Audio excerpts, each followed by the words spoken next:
Me and My New Brain, which was a documentary specifically focused on this girl called Charlie, who was a snowboarding instructor who had had a sort of brain injury, and you saw her sort of recovery. She recovered quite quickly, but then when she tried to get back into work, she'd find out that she'd lost some of her skills, some of her memories, and it was looking at how brain injuries affect different people and how the brain works and things like that. And again, focusing on younger people. I immediately felt empathy for the characters in Don't Take My Baby.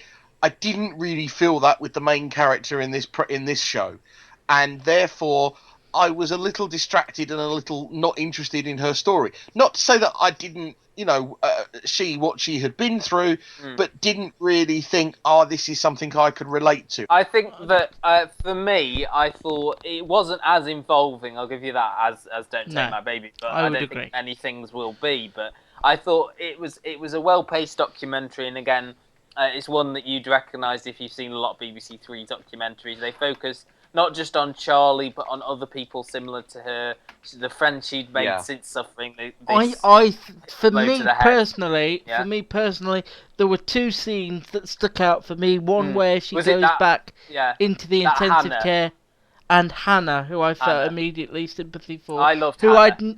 I've never heard, I've never come across anybody like Hannah with her speech pattern. I didn't know that was something that happened to people. It's just again enlightening. And can I say while we're on this roll about BBC Three, why are we just assuming that all these programs will go on Channel 4? ITV2 has a similar demographic Oh, and a similar no. remit. No, but they do. They have a listen, they have a similar remit and a similar demographic. Why is it just acceptable that they'll put on crap panel shows like The Safe Word and Celebrity Juice, and they shouldn't be showing younger audiences immersive stuff like this? I think they should be ashamed of Because it's themselves. ITV. ITV2. Yeah, but they should be ashamed because they contribute nothing. In Don't forget, comparison. ITV Maybe are a ask them commercial. that question at ITV Edin. are a commercial channel. Their responsibility is to advertisers. Hold on, let me finish. The BBC and Channel 4. Now, Channel 4 are a commercially run station, but they are a government-run or a government-initiated station. Channel 4, like the BBC, has a responsibility to show a range of programs to fit a profile, and that's why I think it is. ITV is more like your American network, which basically just puts on what the hell they think will raise viewers. ITV2 should be an equivalent of I BBC agree Three because that that's who it their won't audience is. They should be ashamed. They're a joke. I think perhaps Gary's right. It wasn't perhaps as immersive, but still But I think, fascinating story. I think you were with Charlie as well when she tried to pass that course to oh goodness me. And become like incredibly admirable as well that she did and it then she so took many that times. test and things, and you found out that was that last 10 minutes where you saw, how her sort of judgment had changed because of her injury, and it was fascinating. That element for me was fascinating. Please, I know we've got a bit over the top here, or perhaps I have. Please catch up on these two documentaries if Okay, you can and on can the I just iPlayer. mention the third one? Yes, of which course. is The Ugly Face of Disability Hate Crime. I think that's Easy for you right. to say. It is, yeah. This featured Adam Pearson, who myself and Luke have met very briefly at last year's Edinburgh Festival. He's a researcher on the Undateables, but he's also an actor. Was in Under the Skin. I'm not sure if either of you seen that, the Scarlett Johansson film, where she plays like an alien on the streets of Glasgow.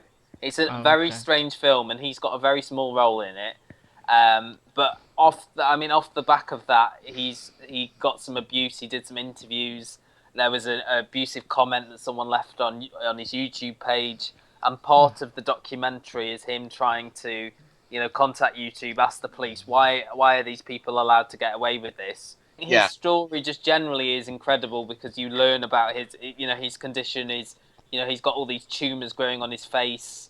His twin brother has the same condition, but it doesn't affect him. It doesn't affect him like facially, his tumours are elsewhere in his body, so he's not subject to the same abuse, if that makes sense. So his story's fascinating. He's such a genuinely funny guy. There's a great bit where you learn, like, these people take this test about their, prejudice to seeing sort of people with facial disfigurement on a computer, and then they go and meet him, and then they take the test again, and their views have changed, and that is all very fascinating. Again, I wouldn't say it's sort of an hour of really sort of involving programs. I think part of the reason may be that it is primarily just focused on him. He talks to a couple of other people with similar conditions, but it is primarily his story, but it is still worth a watch. And again, I like how they've sort of differentiated these 3 programs. So they've all got the sort of same theme, but they're about different disabilities. And, as you say, it's Defying the Label. Defying the Label. And I think all these 3 programs have done that.